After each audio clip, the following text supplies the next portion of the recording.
All right, so these are visuals coming in from Karnataka. What your television screen is a packed house of ASHA workers. Now, who are these ASHA workers? They are the ones who have to go and educate the rural belt in Karnataka on social distancing. And this is what is happening right now as a serious lockdown violation reported in Karnataka's Devangari district, where Karnataka's Chief Minister B.S. Yediyurappa's political secretary defied all social distancing norms by distributing ration kits to these ASHA workers. The same women who have to go down and actually educate the rest of Karnataka that lives in the rural belt of social distancing. And this a clear violation at that.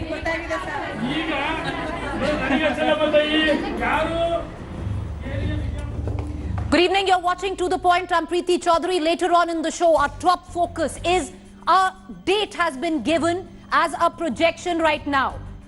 16th May is when the government says India's corona curve could flatten.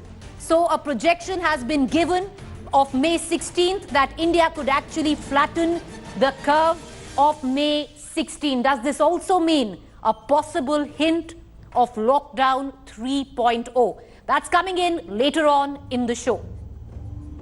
But before we get on there, I want to quickly take our viewers through the latest numbers. Overall, India total cases right now stand at 23,452 with total deaths of 723. Let's take you through the worst hit states. Maharashtra right now has recorded 6,430 positive cases with 283 deaths. Following second is Gujarat, reporting 2,624 corona positive cases and registering a death toll, and this is high, of 112. Gujarat has recorded in the last 6 days one of the highest death counts due to coronavirus in the country. Delhi follows in at third with the total cases standing at 2,376.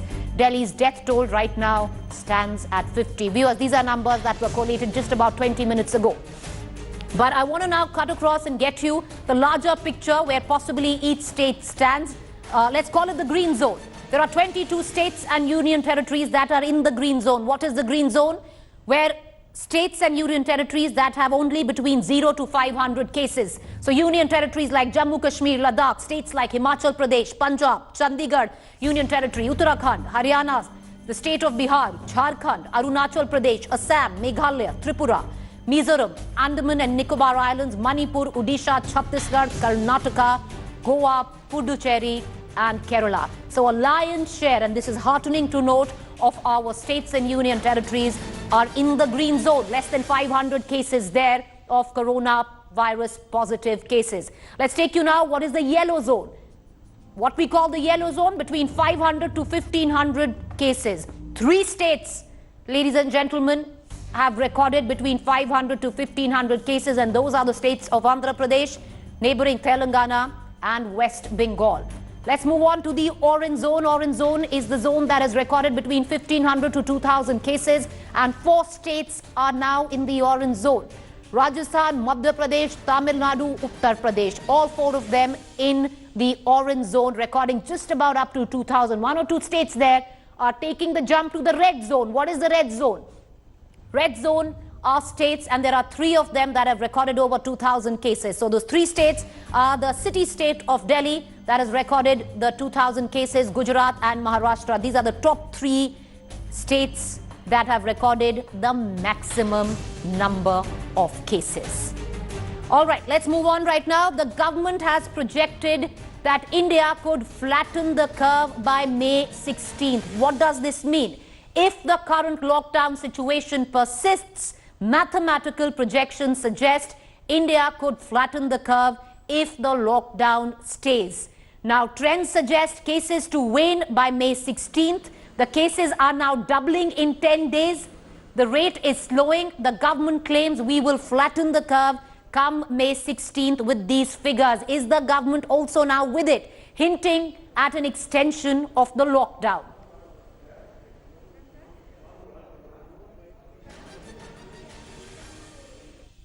Lockdown का असर जो दिखना शुरू हुआ 4-5 अप्रैल से दिखना शुरू हुआ, वहाँ मैंने लाइन दिखाई है, क्योंकि उससे पहले वो असर दिखने से पहले हमें वक्त लगता है कि ट्रांसमिशन पे इफेक्ट होने के 10, 12, 14 दिन लगते हैं। तो आप देख रहे हैं कि उसके बाद स्लोइंग हुई है, और अगर आप देखें कि मैथमेटिकल मॉडल दिखाता है कि ये ऐसे फ्लैट होना शुरू हो रहा है, और आप ये भी देख रहे हैं कि अभी भी जो हमारी सेकेंड फेज है लॉकडाउन की, उसमें हम मिडिल स्टेज में हैं, और क्योंकि असर अगले 14 दिन, 15 दिन, 20 दिन भी चलेगा, तो हमारा ये असर मई के पहले से दूसरे हफ्ते तक भी दिखेगा। So what is made right now? The government give forth this projection. Well, they release the data. Now this data is based on the mathematics of how our cases are doubling every 10 days. The rate is slowing. The government claims we will flatten the curve by May 16th. So this is what it actually looks like. Now, these are the new cases which are rising, and you can see by May 16th, we will start seeing a flattening of the curve. I just want to tell our viewers, this doesn't mean that we'll have no cases by May 16th. This means because still now, and today has been a record of that, every day our number of cases are increasing. This suggests that come May 16th, after May 16th, we will not see a rise in the number of cases, but possibly the slowdown of the rise, which would mean the flattening of the curve. So this is what it looks like right now. And by this graph, if you go by, then May 16th is the D date. But that is a rider there if the current situation prevails. What is the current situation? Which is a complete lockdown across the country. So can India afford it? Or was this just another hint that we might be looking at lockdown 3.0? I want to connect to our doctors who are joining us this evening. I have Dr. Swapnil Parekh. He's doctor and an author. And he's going to take us through this particular graph that was released by the government today. It's a projection. Dr. Swapnil Parekh, a complete projection based on mathematics, which seems to suggest that 16th May is the D-day when we could actually see a slowing down or the flattening of the curve. Hi, Preeti. Thank you so much for having me on. I'm sorry, but I can't see the screen. So I'll try and explain what we're seeing. Initially, during when there's a new infectious virus like this, and we have a pandemic, we have what's called exponential growth, where the number of cases keeps doubling very quickly.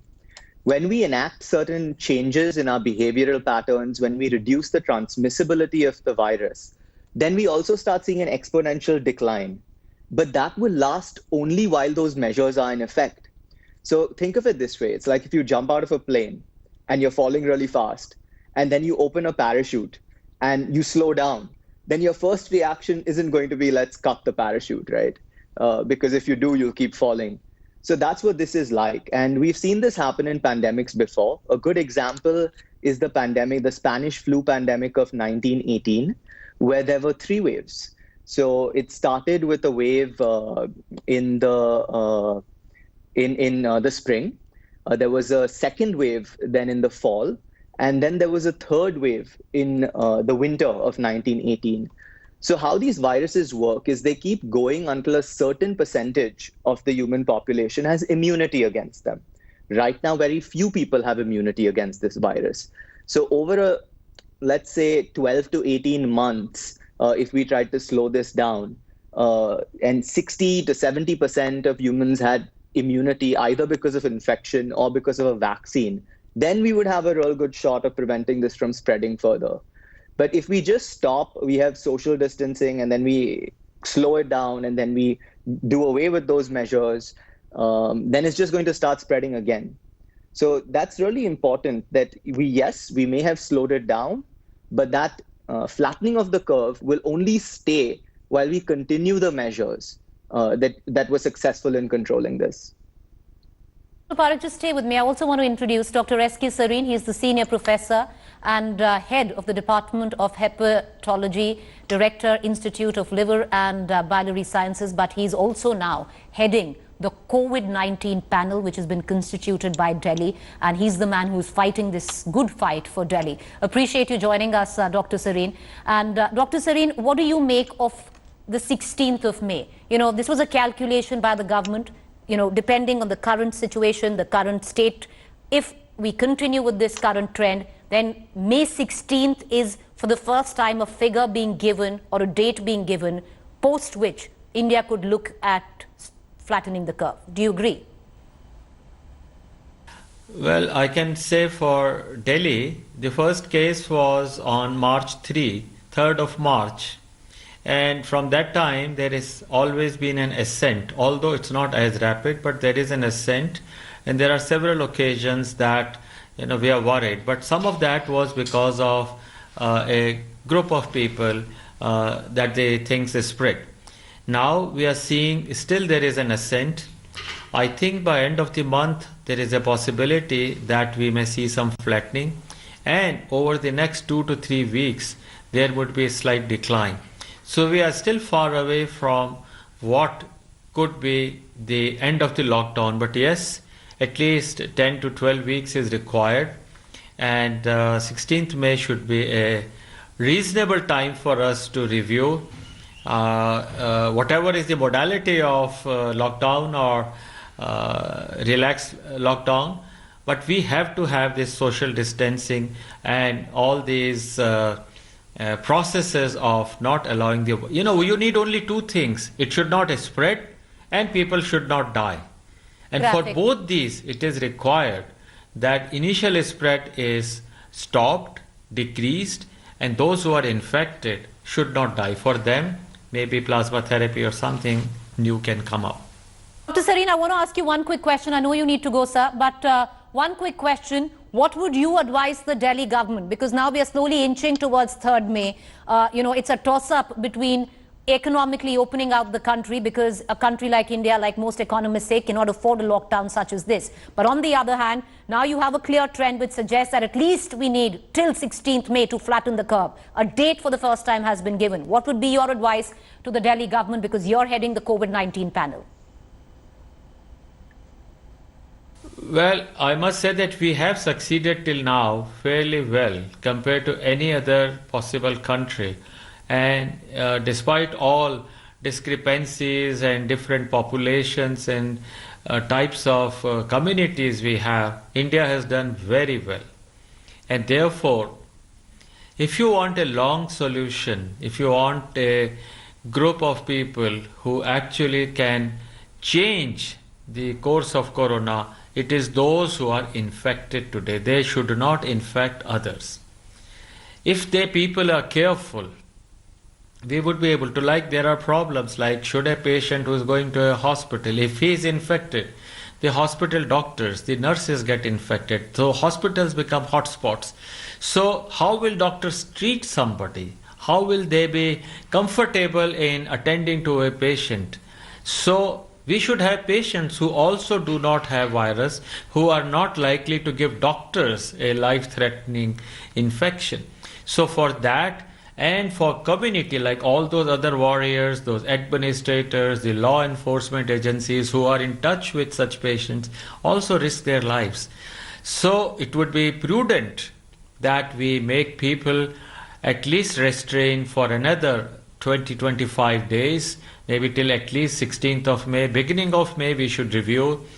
I do not think personally, and with whatever logistics and knowledge we have from published data, it will be easy for us to just straight away say, okay, you are open to go and do things from tomorrow. I think that will be very risky. So, and I hope till July, the whole thing should show a clear decline in this country. But at least lockdown, we would require, my thinking is up to 16th of May. Dr. Sareen, appreciate you joining us. So at least in Delhi, it seems to suggest that the man who's heading the panel on the fight against COVID-19 says very clearly that in his thinking, the lockdown needs to continue till May 16th.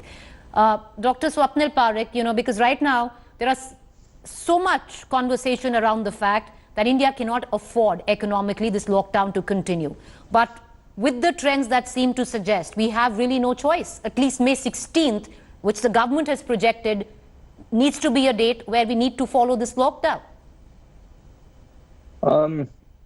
Deciding about lockdowns is a very complicated issue because there's a huge human cost, like you pointed out. There's a huge economic cost.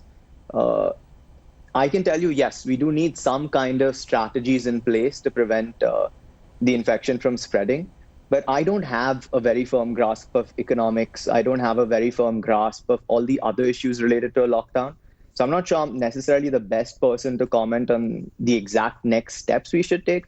We definitely need strong measures to control the spread of infection. You know, when we look at infections like this, we have to remember that they may temporarily slow down, but until a certain percentage of the population has immunity, it's going to start peaking again. So we look at the curves that you look at. The first, when you see it rising, it looks scary, and then you see it coming down. You think, okay, wow, we're flattening the curve. But you have to remember that there could be another bigger curve coming after that. There could be a third curve coming after that. We don't know where we are on that graph right now. So we have to keep certain measures in place. And then, of course, maybe economists and people much smarter than me need to think about what is the minimum viable economy we need? Like, what is the basic essential economy we need that we need to reopen, to find the right balance between infection control and keeping the country open. And perhaps doctors aren't the best people to comment on that. We need a multidisciplinary team to make decisions All like right, that. but an important point you raised, Dr. Parekh, and appreciate you joining us, is the fact that this curve seems to suggest an ebb by May 16, but there could be another curve very well after that, which could see a higher spike. So it's a tightrope that we would need to walk. Appreciate you joining us.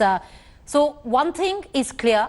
The government has made a big COVID-19 projection by saying that 16th of May, India will flatten the curve. Now, the projection suggests May 16th as a date where our rise in cases will start falling, because every day what we are registering is higher number of cases and then higher number of cases and then higher number of cases. So it seems to suggest that May 16th is the day when we might start registering lesser cases if we follow the trajectory and the current trend of conditions of a lockdown. Does this also mean that with 16th May projection, the government is actually hinting at lockdown 3.0? To get in the inside details, I have Rahul Srivastava, our National Affairs Editor, and Rajdeep Sardesai, our Consulting Editor. Rajdeep, very quickly, do you think there will be an extension of the lockdown? Are we looking at a lockdown 3.0? Well, Preeti, there's been a buzz in government quarters, especially in the last week, about a potential lockdown 3.0. This is not necessarily a popular idea among certain state governments, some of whom believe that it is time to ease the restrictions, especially in the non-hot zones, the districts that are not affected by COVID-19. The government, on the other hand, by today suggesting that it will, at present rates, take till the 16th of May to show that the curve is flattening, has given enough indications that it is still looking at extending the lockdown by at least a couple of more weeks.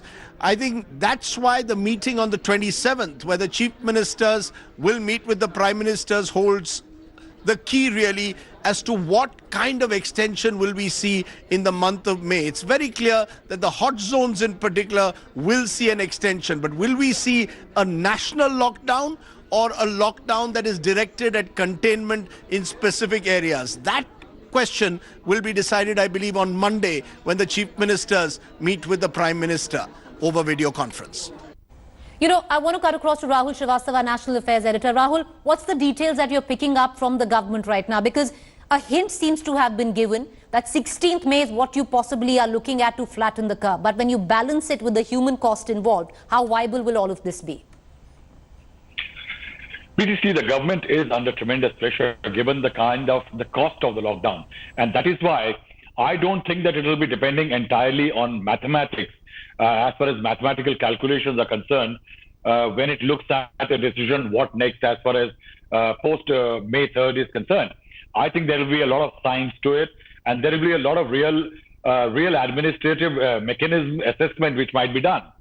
What the government will be looking at is, I think, not just the wider picture. I think some level of sub-levels of data. For example, if you look at the picture, there are only 12 districts which account for nearly 50% of the cases in the country. There is also a fact that the recovery rate is giving hope to the government. Less than 10 cases in 222 districts. There are 46% cases from just 12 districts. I think lot of this risk assessment will go into the entire decision making till the April 27th when the Prime Minister meets the Chief Minister. There are key officers, Preeti, which we can tell our viewers, like the Cabinet Secretary, the Home Secretary, officers in the PMO, that is like people like PK Misra and others, are looking at a wide degree of data which is emerging from states. These are surveillance data from ICMR, from various district governments, state governments, and all of them are going to get collated to create a picture that how problematic certain areas are, how non-problematic certain areas are. Do these non-problematic areas match the economic activity? For example, if we talk about Chhattisgarh, it might be having lower cases, might be in the green, but it is not a state where there is, we know, for a lot of economic activity. There is mines and other activity where actually social isolation is not much of a problem. On the other hand, you have got Maharashtra and Gujarat, which are extremely industrialized states, but are red zones. And that's where the government will have to do an assessment of risk. But anybody who has a general idea of what is happening in the country right now, I have spoken to top officials in the government. They are saying that easing of nationwide restriction can be ruled out completely. That's not going to happen. Social distancing protocols are going to be diluted. Absolutely not. But yes, the government will be looking at certain easing. That will depend on geographic data. That will depend on mathematical projections, and also ICMR medical studies that these are the zones where the risk has gone down so substantially that these areas can be opened up. It will not be the same kind of a lockdown as lockdown 1 or 2, but I think definitely we will have a bit of a lockdown. And I would like to say that 16th is just a tapering picture that this mathematical study is giving. I am looking at a picture, and government sources are saying till sometime May 21st. So we'll have to watch out what degrees and how long. Appreciate you joining us, Rahul, and we're going to keep a keen eye on all developments. That's our National Affairs Editor getting you the inside details on how the government is going to be number crunching, especially with its own data of the 16th May date being given as tapering or flattening of the curve. I want to shift focus right now. There's been a lot of conversation that has been going on, especially in the times of Corona. Some of it has been a little unsavory, especially when it comes down to religion, which somewhere down the line even got the Prime Minister to tweet out that Corona has nothing to do, or the coronavirus has nothing to do with religion. It can infect anyone. Well, one of the people who faced a fair bit of flack was wrestler Babita Phogat. Well, for her tweets targeting Tabligis, for racial profiling, for religious innuendos being used, and also for supporting various other people on Twitter who have gone ahead and passed religious slurs, like Kangana Ranaut's sister Rangoli Ranaut. Appreciate you joining us, Babita. Babita, बहुत शुक्रिया हमसे बात करने का. आप एक बहुत बड़े सुपरस्टार हो, आप पे फिल्में बनी हैं, गर्ल पावर हो हरियाणा की. आपने जो स्टेटमेंट्स दिए बबीता, आपने क्यों दिए? आपने जैसे ट्वीट्स किया, क्योंकि उसमें बहुत सारा लग रहा था, बहुत लोगों को लगा कि आप एक रिलीजन को, मुसलमानों को अटैक कर रहे हैं. जी देखिए, मैं यही कहूंगी कि मैंने किसी भी धर्म जाति विशेष के बारे में नहीं लिखा है. मैंने उन लोगों के बारे में लिखा है जो लोग मेरे देश को नुकसान पहुंचा रहे हैं, जो लोग देश के खिलाफ हैं, चाहे वो किसी भी धर्म, किसी भी जाति विशेष से हो. बबीता, जब आपने बोला कि जाहिरा वसीम के जैसे मैं नहीं हूं, आपका मतलब क्या था? जब आपने बोला कि सारे तबलीगी एक रिलीजियस कम्युनिटी से हैं, आपका मतलब क्या था? जब एक जैसे कंगना रनौत की बहन का ट्विटर बैन हो गया क्योंकि उन्होंने एक बहुत ही रिलीजियसली इनसेंसिटिव चीजें बोली थी, आपने उनका साथ दिया, क्यों? देखिए, इनको मेरा यही जवाब है कि कोई भी मुस्लिमों की छवि खराब नहीं कर रहे, खुद ही लोग अपनी छवि खराब कर रहे हैं. क्योंकि लोगों ने जिस तरह से डॉक्टर नर्सों के ऊपर थूका है, जिस तरह नंगे बदन होके घूम रहे हैं, उनको शर्म आनी चाहिए. और फिर लोग उनके शुभचिंतक बनकर उनकी साइड भी ले रहे हैं.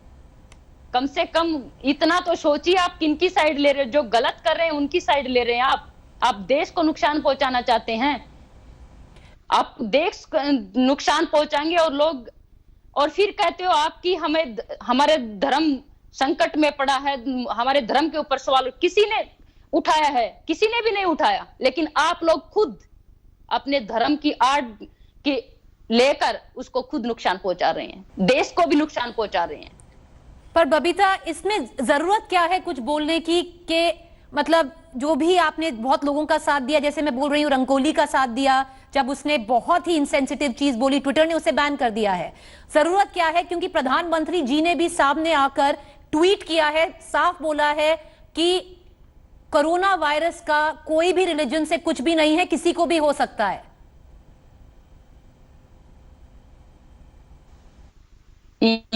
ये वो लोग हैं जो अपनी राजनीतिक रोटियां सेकना चाहते हैं, अपनी राजनीतिक चमकाना चाहते हैं। लेकिन वो किसी ने भी ये नहीं कहा कि किसी धर्म के ऊपर, किसी जात के ऊपर। लेकिन जब खुद लोग अपने आप धर्म की आड़ लेकर वो धर्म के ठेकेदार बनकर सामने आते हैं कि हमारे धर्म के ऊपर ये बोल दिया, ये कर दिया, वो कर दिया, किसने बोला है? किसी ने भी नहीं बोला। लेकिन आप लोग धर्म की आड़ लेकर देश को नुकसान पहुंचा रहे हैं, देश को आप बर्बाद करना चाहते हैं। तो सबसे मैं कहूंगी कि बुरी बात हमारे देश के लिए इससे बड़ी और कुछ भी नहीं हो सकती कि जब लोग धर्म की आड़ लेकर देश को नुकसान पहुंचाते हैं। बबीता, बहुत शुक्रिया हमसे बात करने का। पर बबीता सोचिएगा, क्योंकि प्रधानमंत्री जी ने भी बोला है कि कोई जरूरत नहीं है लिंक करने की कि किसका रिलीजन क्या है और कोरोना वायरस किसको ज्यादा होगा या नहीं होगा, सबको बराबर होगा या नहीं होगा। पर thank you for talking to us, आपने अपनी बात रखी। Many thanks for talking to us, but that's the end of To The Point this evening. We do leave you with visuals from Puducherry. MLA Jaya Murthy touching the feet of a doctor as a way of paying respect, which completely stunned this doctor. You can actually see him jump the minute this person kneels down to touch his feet. It's quite funny. Thank you for watching. Have a fabulous weekend. We'll see you on Monday.